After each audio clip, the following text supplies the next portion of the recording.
എല്ലാവർക്കും നമസ്കാരം. ഒരുപാട് ഇപ്പോൾ എന്നെക്കുറിച്ച് നിങ്ങൾ കേട്ടല്ലോ, ഒരുപാട് ടൈം ലേറ്റായി. ഞാൻ കൂടുതലായിട്ട് ഒന്നും പറയുന്നില്ല, ഒന്ന് രണ്ട് കാര്യങ്ങൾ പറഞ്ഞിട്ട് ഞാനങ്ങ് ഇറങ്ങിയാണ്. ഞാൻ 1983 ജനിക്കുമ്പോൾ ഒരു കുഴപ്പമില്ലായിരുന്നു.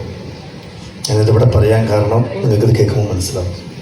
ഈ സമയത്ത് ജനിച്ച് ഫുള്ള് ഫിറ്റ്, ഒരു കുഴപ്പമില്ലാത്ത ആൾ 3 വയസ്സിൽ വിധി കീഴടങ്ങി പൂർണ്ണമായിട്ടും തളർന്ന് ഇനി ഈ മോനെ കൊണ്ട് ഒന്നും ചെയ്യാൻ കഴിയില്ല. ഈ കുട്ടി അംഗവൈകല്യം ബാധിച്ച കുട്ടിയാണ്. പണ്ടുള്ള ഒരു ഭാഷയിൽ പറഞ്ഞാൽ മുടക്കാച്ചേർക്കാണെന്ന് വിധി മാറ്റി നിർത്തി. പക്ഷേ ഞാൻ എന്ത് ചെയ്തില്ല, വിട്ടുകൊടുത്തില്ല ജീവിതം. 13 വയസ്സിൽ ബിസിനസ് രംഗത്തേക്ക് ഞാൻ ഇറങ്ങി. ഇന്ന് ഇതുപോലത്തെ ഒരാളെ ജ്യേഷ്ഠൻ അനിയനോ ഉമ്മ അപ്പയോ നാട്ടുകാരെ നോക്കുന്ന ഒരു സ്ഥാനത്ത് ഏകദേശം 100-200 പേരുകൾക്ക് ഞാനിന്ന് ഒരു മാതൃകയാണ്. ഞാൻ ഇന്ന് ജോലിക്കാരെ കുറിച്ച് നമ്മളൊക്കെ ഇവിടെ ഇന്ന് വന്ന് ഇത് ഒത്തിരി മോശക്കാരാവില്ല അല്ലേ, അത്യാവശ്യം ബിസിനസ്സൊക്കെ ചെയ്യുന്ന ആളായിരിക്കും. ഞാൻ 200 കിലോമീറ്റർ ഓടിച്ച് ഇവിടെ വന്നത് ഇവരെ ഒരു എന്താ പറയുക, ഒരു ബിസിനസ്സിൻ്റെ കാര്യം പറയാനൊന്നുമല്ല. ഞാനിന്നിവിടെ വന്നത് നിങ്ങളൊക്കെ ഒന്ന് കണ്ട് പരിചയപ്പെടാനാണ്. അതിന് കാരണം നമ്മൾ ഗാനമേള നടക്കുന്ന സ്ഥലത്ത്, ഒരു പബ്ലിക് കാര്യങ്ങൾ നടക്കുന്ന സ്ഥലത്ത് ഒന്നും ഇല്ലാത്ത ആളുകളെ കൂടുതൽ കാണപ്പെടാൻ കഴിയാം. അവരുടെ ആരെയും മാതാപിതാക്കൾ ഇന്ന് വൃദ്ധാലയത്തിലില്ല. ഇവിടെ നിൽക്കുന്ന ബിസിനസ് ചെയ്തുകൊണ്ടിരിക്കുന്ന ആളുകൾ, ഞാനിത് വീണ്ടും പറയാൻ കാരണം എനിക്ക് വൃദ്ധാലയങ്ങൾ സന്ദർശിക്കാൻ തന്നെ ഭയങ്കര ഇഷ്ടമുള്ളൊരു കാര്യമാണ്. തിരുവനന്തപുരം ജില്ലയിലെ ജാനകി, ഒരു വൃദ്ധയാത്ര ജാനകി എന്ന് പറയുന്ന 90 വയസ്സുകാരി ഒരു അമ്മ എൻ്റെ ഫ്രണ്ടാണ്. ആ അമ്മ പറഞ്ഞൊരു വാക്കുണ്ട്, ആ അമ്മക്ക് ഞാൻ കൊടുത്തൊരു വാക്കുണ്ട്. എന്താണെന്നറിയോ, എവിടെയെങ്കിലും മോൻ പോയിട്ട് കുറച്ച് സാമ്പത്തികമുള്ള ആൾ മുന്നിലെത്തുമ്പോൾ എൻ്റെ കഥ ഒന്ന് പറഞ്ഞു കൊടുക്കണേന്ന്. അതെന്താണെന്നറിയോ, ആ അമ്മ കല്യാണം കഴിഞ്ഞ് 20 വർഷങ്ങൾക്ക് ശേഷം ഒരു മകനെ കിട്ടി. ആ മകൻ വളർന്ന് അവന് ഏകദേശം ഒരു 3-4 വയസ്സായ സമയത്ത് അവൻ്റെ അച്ഛൻ മരിച്ചു. പിന്നീട് അവനെ പഠിപ്പിച്ചത് വളരെയേറെ കഷ്ടപ്പെട്ട് ഹോട്ടൽ പണിയെടുത്തും ഡബ്ബർ വെട്ടാൻ പോയാണ് ഞാൻ അവനെ പഠിപ്പിച്ചത്. അവന് നല്ല വിദ്യാഭ്യാസം, നല്ല യോഗ്യത. ഒരു മകൻ്റെ വിദ്യാഭ്യാസത്തിൽ ഏറ്റവും കൂടുതൽ സന്തോഷിക്കുന്നത് ആരാ? മാതാപിതാക്കൾ. ആ വിദ്യാഭ്യാസ മേഖല ഉയർന്ന മേഖലയിലെത്തി. ഇന്ന് അവൻ അമേരിക്കൻ കമ്പനിയിൽ വിദേശ രാജ്യത്ത് ജോലി ചെയ്യുന്ന അമ്മയെ പിടിച്ചിട്ട് വൃദ്ധാലയത്തിൽ കൊണ്ടുപോയാക്കി. അപ്പോൾ ഞാനൊരു കേരളത്തിൻ്റെ ഉടനീള വൃദ്ധാലയങ്ങളിൽ പോകുന്ന ഒരു വ്യക്തിയാണ്. ഇവിടെയൊക്കെ കാണാൻ കഴിയുന്നത് അത്യാവശ്യം ബിസിനസ് ചെയ്യുന്ന, തിരക്കുള്ള, എത്തിപ്പെടാൻ പറ്റാത്ത ആളുകളെ, മാതാപിതാക്കളെയാണ് കൂടുതലായിട്ടും കാണുന്നത്. അപ്പോൾ അതുകൊണ്ട് നമ്മൾക്കാർക്കും ആ വീതി വരാതിരിക്കട്ടെ എന്ന് പ്രാർത്ഥിച്ചുകൊണ്ട് ഞാൻ കൂടുതലായിട്ടൊന്നും പറയുന്നില്ല, ഒത്തിരി കാര്യങ്ങൾ ഇവിടെ പറഞ്ഞു. നമ്മളൊക്കെ ഇന്ന് ഇങ്ങോട്ട് വന്നത് എന്തിനാണെന്ന് ചോദിച്ചാൽ പുതിയ ബിസിനസ്സിലേക്ക് കിടക്കാനും അല്ലേ, പുതിയ ഒരു മേഖല കണ്ടെത്താനും. എന്നെ സംബന്ധിച്ചിടത്തോളം എന്ത് ബിസിനസ് എവിടെ പറഞ്ഞാൽ ഞാൻ പോയി കേൾക്കും. കാരണം അറിവ്, ഇന്നിപ്പോൾ ഒരുപാട് അറിവ് കിട്ടി അല്ലേ. സ്റ്റാർട്ടിങ് തൊട്ട് അവസാനം വരെ ഇങ്ങനെ ഇരിക്കാമെന്ന് പറഞ്ഞാൽ തന്നെ അത്യാവശ്യം നിങ്ങൾക്കൊക്കെ മനസ്സിൽ പിടിച്ചതുകൊണ്ട്, അല്ലെങ്കിലൊക്കെ പുറത്തിയാടിയിട്ട് പോയിക്കൊണ്ടേയിരിക്കും. അപ്പം അതുകൊണ്ട് ഏകദേശം നിങ്ങൾക്ക് ഈ ഒരു പരിപാടി ഐഡിയ ഉണ്ട് എന്ന് നിങ്ങൾക്ക് തോന്നിക്കഴിഞ്ഞു. ആർക്കും പറഞ്ഞേണ്ട ആവശ്യമില്ല. ഇവിടെ എന്ത് പറഞ്ഞാലും ഭൂമിയാണ്, അത് ഇൻവെസ്റ്റ്മെൻറ്റ് ചെയ്താൽ പൈസ കിട്ടും. നാം എനിക്കോര നിങ്ങൾക്കോര പറഞ്ഞ ഇവർക്ക് പറയാം, ഒരിക്കലും പോവില്ല. കാരണം നിങ്ങൾക്ക് പരിശോധിച്ചാൽ നിങ്ങൾക്ക് മനസ്സിലാക്കാൻ സാധിക്കും. എന്നെ സംബന്ധിച്ചിടത്തോളം ഇതൊക്കെ കേൾക്കാൻ ഇനിയും കേട്ട് മുന്നോട്ട് പോവുക. ഇപ്പം നമ്മളിപ്പോൾ ബന്ധപ്പെട്ടിട്ട് അത് മോശമായാലും നല്ലതായാലും കേട്ടിരിക്കണം, ഇതുപോലെ കേട്ടിരിക്കണം. ഇപ്പം നമ്മളൊരു കെട്ടൽ വെള്ളത്തിൽ, ചീഞ്ഞ വെള്ളത്തിൽ നമ്മൾ വീണാൽ സാധാരണ അല്ലാണ്ട് പെട്ടെന്ന് തട്ടിപ്പടഞ്ഞ് നീച്ചിട്ട് ഓടാൻ നോക്കും. എന്നെ സംബന്ധിച്ചിടത്തോളം തപ്പി നോക്കും വല്ലതും കിട്ടുമെന്ന്, തപ്പി നോക്കും കിട്ടാതെ. അതായിരിക്കണം മാറ്റം. ഇവിടെയൊക്കെ വന്ന് കേട്ട് ഇതിലൊക്കെ ഒന്ന് പഠിച്ചു നോക്കാം. ഇതിലൊക്കെ ഉണ്ടോ, മെച്ചുണ്ടോ, ഉണ്ടെങ്കിൽ ചെയ്യണം. കാരണം എന്താ വെച്ചാൽ 10 വർഷമായിട്ട് 1980 വയനാട് ജില്ല രൂപം കൊള്ളുന്നത്. ഏകദേശം 8 ലക്ഷത്തി ചില്ലാണ് ജനസംഖ്യയുള്ള ആ നാട്ടിൽ 10 വർഷമായിട്ട് ഞാൻ ചിക്കൻ്റെ ബിസിനസ് ചെയ്തുകൊണ്ടിരിക്കുന്നത്. ചിക്കൻ കോഴി കൊടുക്കുന്നു. ആ കോഴിയിൽ നിന്ന് കിട്ടുന്ന മാലിന്യം, ആ മാലിന്യം വയനാട് ജില്ലയിൽ വളരെയേറെ പ്രയാസപ്പെട്ട് ജില്ലാ പഞ്ചായത്ത്, അവിടുത്തെ പൊല്യൂഷൻ കൺട്രോൾ ബോർഡ്, ഹെൽത്ത് ഭയങ്കരമായിട്ട് ബുദ്ധിമുട്ട് വയനാട്ടിനെ അവർക്ക് മനസ്സിലാക്കാൻ പറ്റും. സമരം കാര്യങ്ങളും ഒരു പ്ലാന്റിൻ്റെ എതിരെ നിൽക്കുന്ന സമയത്ത് വീൽ ചെയറിൽ ഒരുത്തം ഒന്നുകൊണ്ട് പഞ്ചായത്ത് ചോദിക്കുകയാണ്, അതൊരു സിനിമ സ്റ്റൈലാണ് ഞാൻ ചെയ്തത്. ഒരു വീഡിയോ ഉണ്ട്, രജനീകാന്ത് ഭാഷ പടത്തിൽ വരുന്ന മാതിരി. ആ സിനിമ സ്റ്റൈലാണ്. പഞ്ചായത്തേക്ക് ചെന്നപ്പോൾ ഇവർ ചോദിച്ച്, ഇവിടുത്തെ പഞ്ചായത്ത് മുനിസിപ്പാലിറ്റി കോർപ്പറേഷൻ മൊത്തം വിചാരിച്ച തീരാത്ത സാധനം നീ എന്തുണ്ടാക്കാനാ? ഞാൻ പറഞ്ഞൊരു അവസരം തരും, എനിക്ക് നിങ്ങളൊരു 30 ഡേയ്സ് തരും നിർത്തപ്പം അന്നത്തെ അവിടുത്തെ കളക്ടർ എനിക്ക് ഒരു 10 ഡേയ്സ് തന്നു. ഇത് എന്താണ് ഇവൻ ചെയ്യുന്നത് നോക്കാൻ. സുന്ദരമായിട്ടത് കംപ്ലീറ്റ് കളക്ട് ചെയ്തെടുത്ത് കൊണ്ടുപോയി ചെക്ക് പോസ്റ്റുകളിലൊക്കെ പേപ്പർ ഓക്കെയായി നമ്മളെ മൈസൂർക്ക് ഇപ്പുറത്ത് പിന്നെ ഗുണ്ടൽപേട്ട കഴിഞ്ഞിട്ട് മറ്റേ ഒരു ഇൻഷുറൻസ് സ്ഥലമുണ്ട്, അവിടെ കൊണ്ടുപോയിട്ട് പൊടിച്ച് പൗഡർ ആക്കിയിട്ട് മാംസം കഴിക്കുന്ന ജീവികൾക്കുള്ള ഫുഡാക്കി മാറ്റി. സുന്ദരമായ ഒരു വയനാട് ടൂറിസം മേഖല അനുദിനം പുരോഗമിച്ചു കൊണ്ടിരിക്കുന്ന ഈ വയനാട് ദിനം പ്രതി വളർന്നുകൊണ്ടിരിക്കുകയാണ്. കഴിഞ്ഞ വർഷത്തെ മാതിരില്ല, ഈ വർഷം ഓരോ വർഷം വിവിധ സ്ഥലത്തുനിന്ന് ടൂറിസം മേഖലയായിട്ട് വന്ന് കയറി നടന്നുകൊണ്ടിരിക്കുകയാണ്. ഇവിടെ പല ആളുകളും ഇവിടെ നിന്ന് സംസാരിച്ചപ്പോൾ ചെറിയ അഭിപ്രായങ്ങളൊക്കെ ചോദിക്കുന്നുണ്ട്.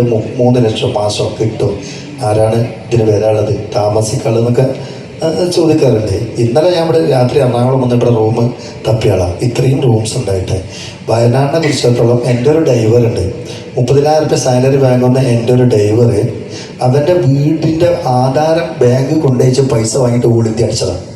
അതാണ് ഇന്ന് കാലം. ആളുകൾ ടൂറിന് പോയിക്കൊണ്ടിരിക്കുകയാണ്. നമ്മളെ വീട്ടിലൊക്കെ അവസ്ഥ നിങ്ങൾക്കറിയാലോ, നമ്മൾ വീട്ടിൽ ചെന്ന സമയത്ത് ടൂറ് കൊണ്ടുപോയിട്ടില്ലെങ്കിൽ പെണ്ണുങ്ങൾ വല്ല സുഖം തരും, കൃകൃ പറഞ്ഞിട്ട് ഇല്ല. അപ്പം ഇത് എന്ന് പറഞ്ഞു കഴിഞ്ഞിട്ടാണെങ്കിൽ ടൂറിസ്റ്റ് മേഖല അനുദിനം പുരോഗമിച്ചു കൊണ്ടിരിക്കുകയാണ്. ഞാൻ ഇവിടെ വന്നുകൊണ്ട് ഒരിക്കലും ഇവർക്ക് സപ്പോർട്ട് ചെയ്യണ്ട. ഞാൻ ഇവർ തിരഞ്ഞെടുത്ത മാർഗം, ഇപ്പം ഞാൻ നേരത്തെ പറഞ്ഞല്ലോ, ആരെങ്കിലും വിചാരിച്ചിരുന്നോ ഇങ്ങനെ ചിക്കൻ മാലിന്യം അറപ്പോടെ വെറുപ്പോടെ തള്ളി പുറത്തേക്ക് കൊണ്ടുപോകുന്ന സാധനത്തിൻ്റെ പൗഡറിൻ്റെ വില എത്ര നിങ്ങൾക്കറിയോ? നിങ്ങളെ കണ്ടല്ലോ, കണ്ടാൽ മൂക്ക് പൊത്തി അങ്ങോട്ട് ഒഴിവാക്കിയിട്ട് അതിൽ കൂടെ പോവില്ല. ആരെങ്കിലും ഒരു കോഴി വേസ്റ്റ് കൊണ്ടുപോയിട്ട് റോട്ടിൽ തള്ളിക്കഴിഞ്ഞാൽ അതുവഴി നിങ്ങൾ പോവില്ല, ഒരിക്കലും പോവില്ല. അത് പിടിച്ചിട്ട് അതിനെപ്പറ്റി നിങ്ങൾക്ക് അറിയില്ല. പക്ഷെ ആ സാധനം പൊടിച്ചാൽ ഇന്ന് 50 to 60 രൂപ വരെ അതിൻ്റെ പൊടിക്ക് മാർക്കറ്റുണ്ട്. പറഞ്ഞു തരാൻ പാടില്ല, എന്നാലും പറഞ്ഞു തരികയാണ്, അതിന് മാർക്കറ്റുണ്ട്. അതൊക്കെ ഒരു രഹസ്യ കച്ചവടങ്ങളാണ് എന്ന് പറഞ്ഞ മാതിരി ഇവിടെ ഈ ചെയ്യുന്ന ഈ പദ്ധതി 10 വർഷം കേട്ടോ, 5 വർഷം കേട്ടോട്ടെ, അതൊരു ഭാവി ഉണ്ടെന്നാണ് എൻ്റെ ഒരു കൺസെപ്റ്റ് എനിക്ക് മനസ്സിലാവുന്നത്. പ്രത്യേകിച്ച് വയനാടിനെ കുറിച്ചിട്ട് ഏകദേശം 10 വർഷമായിട്ട് എനിക്ക് അറിയുന്ന സംഗതിയാണ്. അപ്പം ജീവിതത്തിൽ നമ്മൾ വിട്ടുകൊടുക്കരുത് ഒന്നിനും ഏതിനും. ഒരുപാട് മേഖലയ്ക്ക് ചെന്ന സമയത്ത് നിങ്ങൾക്ക് ഒരു പക്ഷേ ഇവിടെ ഇരിക്കുമ്പം എന്നെ കാണുമ്പോൾ തോന്നില്ല, ഇയാൾക്കോ എന്തൊക്കെ ചെയ്യാൻ പറ്റുമോ, അല്ലെങ്കിൽ ഇയാൾ ഇത് എത്ര കോട്ടേജ് എടുക്കുന്നത്, അല്ലെങ്കിൽ ഇയാൾക്ക് ഇത്ര ആസ്തിയോ, അതൊക്കെ ആളുകളെ ഒരിക്കലും നമുക്ക് വിഭജിക്കാൻ പറ്റില്ല. അതിന് ഒരുപാട് തെളിവുകൾ നമ്മളെ മുന്നിലുണ്ട്. ജോൺസൺ എഡിസൺ എന്ന് പറഞ്ഞ ശാസ്ത്രജ്ഞൻ കുട്ടിക്കാലത്ത് മന്ദബുദ്ധിയായിരുന്നു. പഠിപ്പിച്ച ടീച്ചർ വിധി എഴുതി, ഇവൻ ജയിക്കൂലാണ്. അവന് എല്ലാവരും വിധി എഴുതി, പക്ഷെ അവരുടെ മാതാപിതാക്കൾ വിധി എഴുതിയില്ല. പിന്നീട് 1800ഓളം കണ്ടുപിടിച്ച അത്ഭുതങ്ങൾ നമ്മളെ ഇന്ത്യക്കുമായിട്ട് ലോകത്തുമായിട്ട് സംബന്ധിച്ച ആളാണ് എന്ന് പറഞ്ഞ മാതിരി ഈ ഇട്ടുന്ന ബൾബ് നമുക്ക് എന്ത് ചെയ്യാൻ പറ്റും, സങ്കല്പിക്കാൻ പറ്റും. ലൈറ്റ് ഇട്ടാൽ കത്തുന്ന, ഓഫ് ചെയ്താൽ ഓഫാകുന്നു. അതൊക്കെ നമുക്ക് സങ്കല്പിക്കാൻ പറ്റും. പക്ഷെ മനുഷ്യൻ എന്ന് പറയുന്ന ഈ അപാരമായ കഴിവുള്ള ഈ ഒരു വസ്തുവിനെ ഒരിക്കലും നമുക്ക് സങ്കല്പിക്കാൻ പറ്റില്ല, ഒരിക്കലും പറ്റില്ല. ധീരുഭായി അംബാനിയുടെ അച്ഛൻ പറഞ്ഞതല്ലോ, എൻ്റെ മോൻ വെടിയാണ്, പൊട്ടനായത്, ഒരു ചായക്കടമലാണ് അദ്ദേഹം തുടങ്ങിയതെന്ന് തോന്നുന്നു എന്ന് പറഞ്ഞ മാതിരി ലോകത്ത് ഇന്ന് ഓരോ ആളുകളെ ഐഡിയകളാണ്. ഇവരിവിടെ തിരഞ്ഞെടുത്ത ബിസിനസ്, ഇപ്പം നിങ്ങൾക്കൊക്കെ ബിസിനസ് ഞാൻ പറഞ്ഞിട്ട് ഒരു ആവശ്യമില്ല. എന്ത് തുടങ്ങിയാലും അതിൻ്റെ ഓപ്പോസിറ്റ് അതിന് കോമ്പറ്റീഷൻ വരുന്ന, ലാഭങ്ങൾ കുറയുന്നു, മുന്നോട്ട് പോകാൻ വളരെയേറെ പ്രയാസങ്ങളാണ്. പക്ഷെ ഞാനെടുത്ത ഫീൽഡിലേക്ക് ആരും അങ്ങനെ ഓടി വരാറില്ല. ഒന്നാമത് അത് എന്താണ്, അതൊരു വേസ്റ്റിനോട് കളിക്കുന്ന ഒരു സംഭവമാണ്. ആ വേസ്റ്റ് എല്ലാവരും ഒഴിവാക്കാൻ തിരഞ്ഞെടുക്കുന്ന അംഗവൈകല്യമുള്ള ആൾ നമ്മളെന്താ ചെയ്യുക, വീട്ടിൻ്റെ മൂലയിലേക്ക് മാറ്റി നിർത്തും, ഒഴിവാക്കി നിർത്തും. അവിടെ നിന്നാണ് ഞാൻ മാറ്റം വന്നത്. എന്നെ പോലത്തെ ഒരാളെ ഒഴിവാക്കി നിർത്താനുള്ളതല്ല, സമൂഹത്തിൽ കൊണ്ടുവന്ന് മുൻപിലിരുന്ന് സർവശക്തനായ തമ്പുരാൻ്റെ അനുഗ്രഹം കൊണ്ട്, വലിയ ഒരു അനുഗ്രഹം കൊണ്ടാണ് ഇന്ന് ഞാൻ ഇവിടെ എത്തിപ്പെട്ടത്.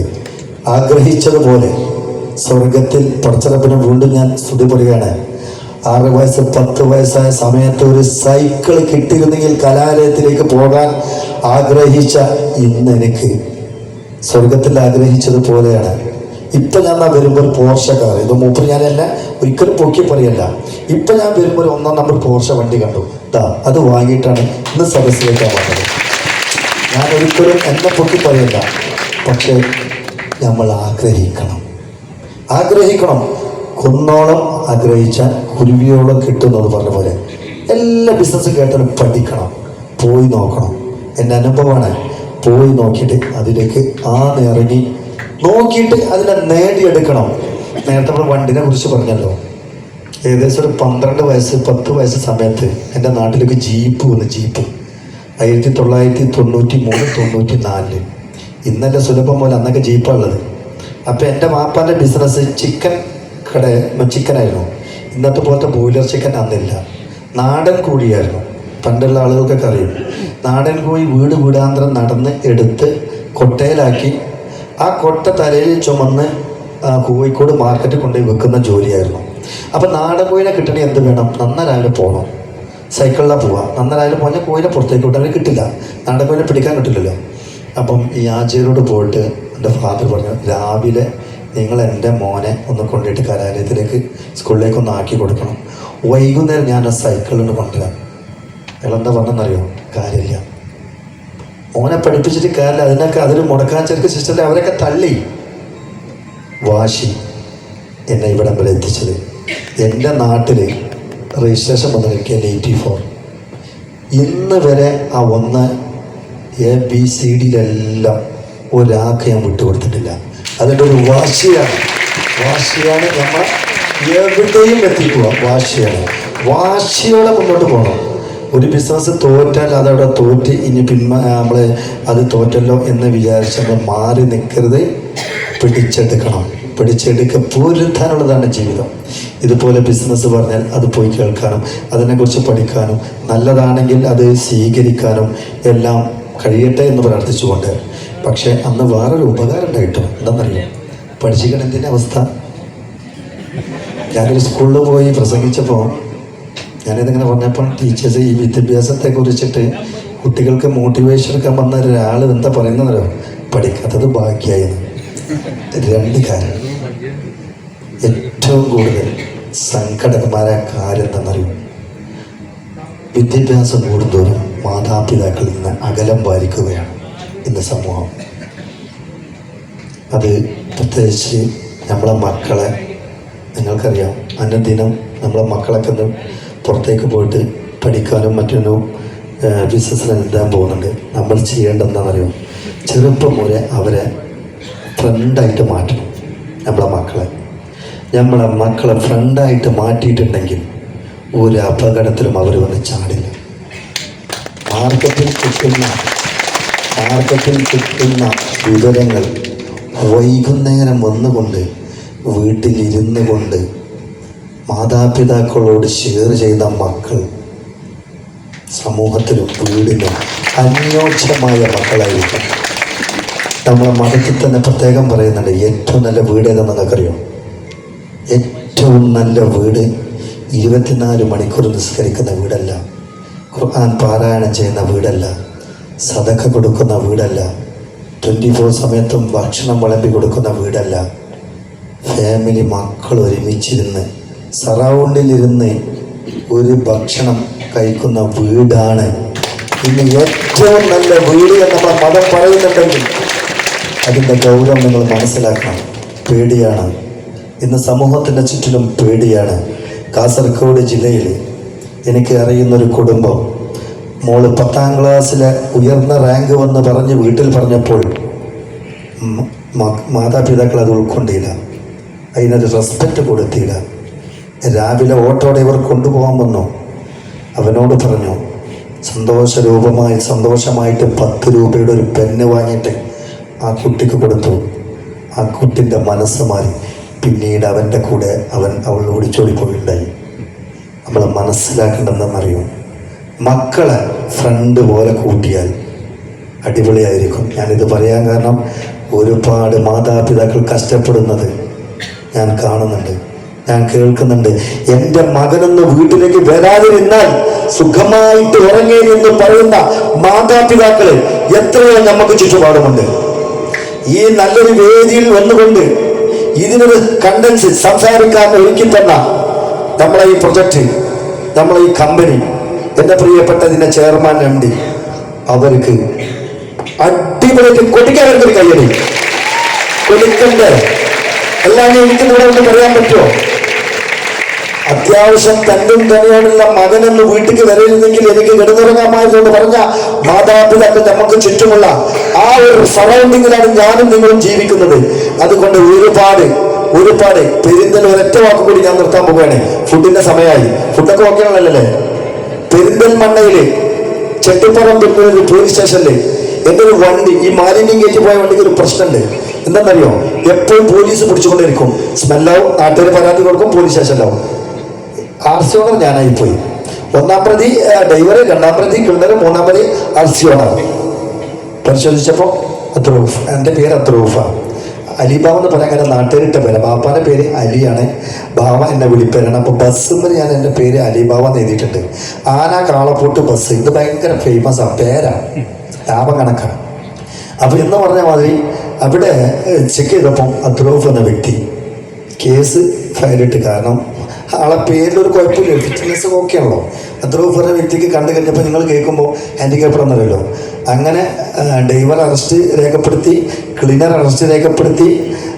അത് കൊണ്ടുപോയ കുഴിച്ചു മൂടാൻ വേണ്ടി സ്ഥലത്തേക്ക് പോയതായിരുന്നു. ഓവർലോഡിനൊപ്പം JCB വെച്ച് കുഴിച്ചു മൂടാൻ.